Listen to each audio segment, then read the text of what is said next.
हिमाचल प्रदेश विधानसभा के मानसून सत्र का अंदर और बाहर दोनों तरफ धमाकेदार आगाज हो गया है।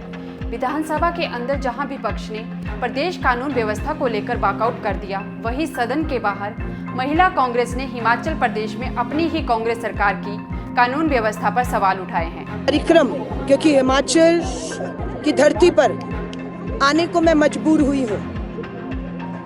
कश्मीर में, हरियाणा में चुनावों की घोषणा हो चुकी है, लेकिन हिमाचल में चुनाव नहीं है पर बेटियां खतरे में हैं। इसलिए मेरे को सारे अपने कार्यक्रम रद्द करके आज मुझे हिमाचल आना पड़ा, खुद यहाँ की सड़कों पर उतरना पड़ा। भाजपा के विधायक हंस राज पर गंभीर आरोप भाजपा की बूथ अध्यक्ष बेटी ने लगाए हैं। एफआईआर होगी। हम धन्यवाद करते हैं सरकार का कि आपने बिना समय गवाए बेटी की एफआईआर की, लेकिन उसके बाद क्या किया ये पूछने के लिए आज हम पुलिस हेडक्वार्टर के अधिकारी को मिलेंगे। हमें खुशी है कि यहाँ की सरकार ने बेटी की एफआईआर ली, क्योंकि दिल्ली में बैठी सरकार, भाजपा की सरकार ने दिल्ली पुलिस को विनेश फोगाट, साक्षी मलिक की एफआईआर नहीं करने दी। सुप्रीम कोर्ट जाना पड़ा बेटियों को, पर यहाँ की बेटी की एफआईआर होती है। लेकिन क्या एफआईआर न्याय है? नहीं। हम पुलिस से पूछने जा रहे हैं कि एफआईआर के बाद क्या भाजपा के इस विधायक हंसराज की गिरफ्तारी होनी चाहिए थी, नहीं होनी चाहिए थी, हुई या नहीं हुई? पूछताछ होनी चाहिए थी या नहीं होनी चाहिए थी, हुई कि नहीं? उसके फोन जब्त किए जाने चाहिए थे। ये सारी चीजें, और उसे फोरेंसिक जांच के लिए भेजा जाना चाहिए था। ये चीजें एक आम नागरिक के तौर पे मुझे बताने की जरूरत नहीं थी ना। पुलिस में जो अधिकारी इसकी जांच कर रहे हैं, अब उन्हें हम घेरेंगे और सुनिश्चित करेंगे कि बेटी भारी दबाव में है। बेटी पर दबाव है कि मामला एफआईआर रफा दफा करके मामला वापस ले ले, लेकिन ये मामला वापस नहीं होगा। प्रधानमंत्री जी ने कल ही अपने परसों भाषण में कहा एफआईआर होगी, नए कानून आ गए हैं, अब जो शिकायत लिखी जाएगी उसकी धाराओं में बदलाव नहीं होगा। तो बेटी ने एफआईआर की है, बेटी ने एफआईआर की है। भाजपा का पूरा परिवार भाजपा की उस बेटी के साथ, हिमाचल की बेटी के साथ नहीं खड़ा हुआ, अपने आरोपी विधायक के साथ खड़ा। बेटी पर दबाव है मामला वापस लेने का। हम ये मामला वापस नहीं होने देंगे, अब तो जांच होगी। इसके अलावा हिमाचल प्रदेश के लोक निर्माण मंत्री और मंडी संसदीय क्षेत्र से कंगना रनौत के प्रतिद्वंदी रहे विक्रमादित्य सिंह ने मंडी सांसद और अभिनेत्री कंगना रनौत द्वारा हरियाणा में किसान आंदोलन पर किए गए गलत बयान की कड़ी निंदा की है और कहा है कि हरियाणा किसान आंदोलन को अमेरिका और चीन के शय की बताना कंगना रनौत को शोभा नहीं देता है। हरियाणा किसान आंदोलन पर कंगना रनौत की टिप्पणी पर पूरे देश में विपक्ष भाजपा को घेरने में लगा है। हिमाचल प्रदेश विधानसभा के मानसून सत्र के पहले दिन कंगना रनौत के बयान को लेकर काफी बवाल हुआ है। सत्ता पक्ष ने सदन में बयान को लेकर निंदा प्रस्ताव लाया और बयान को किसानों का अपमान बताया। मंडी की सांसद आदरणीय कंगना रनौत जी ने जो बयानबाजी किसानों के ऊपर करी है और उसमें चाइना का और अमेरिका का हाथ होने की संभावना जताई है, ये बहुत दुर्भाग्यपूर्ण है और मजाक का केंद्र बन रहा है। इसकी स्थिति जो है वो मिनिस्ट्री ऑफ एक्सटर्नल अफेयर्स को स्पष्ट करनी चाहिए। क्या केंद्र सरकार की, मोदी सरकार की विदेश नीति इतनी कमज़ोर है कि हमारे इंटरनल मैटर्स में चाइना और यूएसए जो है वो हस्तक्षेप कर रहा है?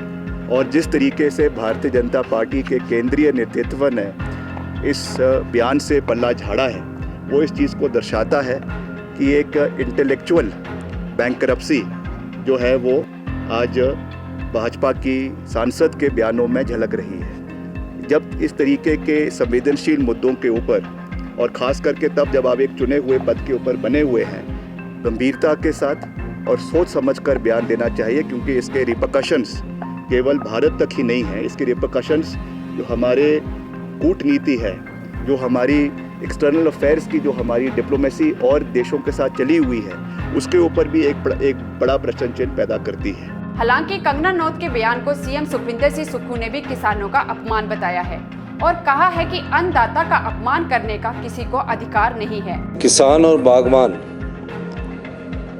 इस देश के अन्नदाता है, उन पर किसी प्रकार की टिप्पणी करना अच्छा नहीं है। और लोकतंत्र में चाहे किसान है, बागवान है, सबको आंदोलन करने का अधिकार है।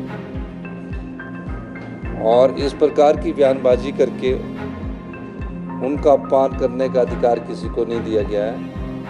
कांग्रेस पार्टी इसका विरोध करती है और भारतीय जनता पार्टी ने भी इस बयान से अपने आप को अलग रख लिया है। नेता प्रतिपक्ष जयराम ठाकुर ने कहा कि प्रदेश में कानून व्यवस्था पूरी तरह से चरमराई हुई है।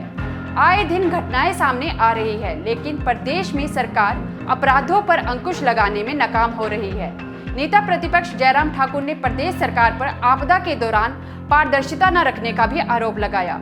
आज विधानसभा का मानसून सत्र का पहला दिन है और पहले दिन ही हमने जो प्रदेश में बिगड़ती कानून व्यवस्था पर नियम 67 के अंतर्गत स्थगन प्रस्ताव के लिए अध्यक्ष महोदय से आग्रह किया था, और जिस प्रकार से आप सब देख रहे हैं कि पिछले कल ही एक घटना बद्दी में होती है और 14-15 लोग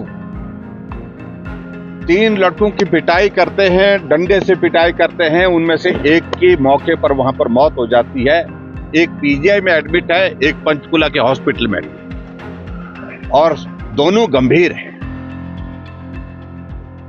और ये घटना एक घटना नहीं, इस प्रकार की घटनाओं का क्रम बहुत लंबा चौड़ा हो गया पिछले 1.25 साल के कार्यकाल में। और इससे पहले हाल ही में आप देख रहे होंगे कि बिलासपुर में घटना घटित होती है कि वहां पर कोर्ट के कॉम्प्लेक्स में पंजाब से हायर किए हुए गुंडे लाए गए और उन्होंने फायरिंग की, और फायरिंग से एक नौजवान वहां पर घायल होता है। और इस बात को लेकर के भी ये जरूरी है कि जो वहां से गुंडे लाने वाले लोग थे उनमें से एक पूर्व विधायक का बेटा है।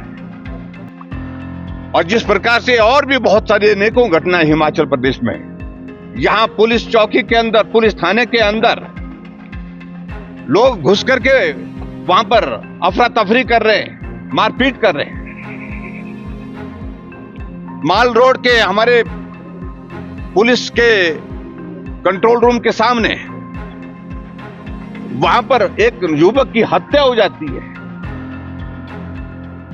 अनेकों क्रम इस प्रकार के हैं जिसके कारण हिमाचल प्रदेश में कानून व्यवस्था नाम की कोई चीज नहीं रह गई। और हिमाचल प्रदेश में पूरी सरकार ने पुलिस को किसी और काम में लगा के रखा है। भारतीय जनता पार्टी के विपक्ष के विधायकों को प्रताड़ित करना, उनके फोन की रिकॉर्डिंग करना, और इसके अलावा हमारे चुने हुए विधायकों को 4-4 घंटे पुलिस स्टेशन पर बिठा करके उनको प्रताड़ित करने के लिए इस काम में लगा के रखा हुआ है। और कुछ लोगों को इतनी सुरक्षा दे रखी है Z+ की कैटेगरी से भी ज्यादा, चाहे वो CPS है, चाहे वो चेयरमैन है। कोई भी आदमी जो है वो सुरक्षा के बिना नहीं है। आगे पायलट चलती है, पीछे एस्कॉर्ट चलती है। पुलिस ऐसे काम में लगा के रखी है। शिमला में पुलिस हेडक्वार्टर में 25 के करीब अधिकारी हैं जिनको कोई काम नहीं है। लीव रिजर्व की वहां पर उनकी जो है वहां पर पोस्टिंग दे रखी है, जहां एक भी कुर्सी बैठने के लिए उनके पास नहीं है, ना कोई काम। आखिरकार ये हो क्या रहा है? अब जिस प्रकार से माननीय मुख्यमंत्री और संसदीय कार्य मंत्री जी ने जवाब देकर के इस सारी चर्चा को डाइवर्ट करने की कोशिश की, मेरा यह मानना है कि ना मुख्यमंत्री जी गंभीरता से ले रहे हैं, और जहां मुख्यमंत्री जी इस बात का जिक्र कर रहे हैं कि हिमाचल प्रदेश में चिट्टे के और जो ड्रग पेडलर्स हैं, ड्रग का जो माफिया है, ये उससे जुड़ा हुआ मामला, जुड़ा हुआ जिससे मर्जी से हो, लेकिन कार्रवाई तो कानून के मुताबिक होनी चाहिए। हिमाचल विधानसभा मंगलवार को सांसद कंगना नौत के विवादित बयान को लेकर खूब हंगामा हुआ।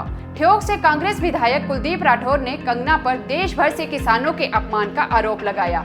इसे लेकर सदन में हंगामा भी हुआ।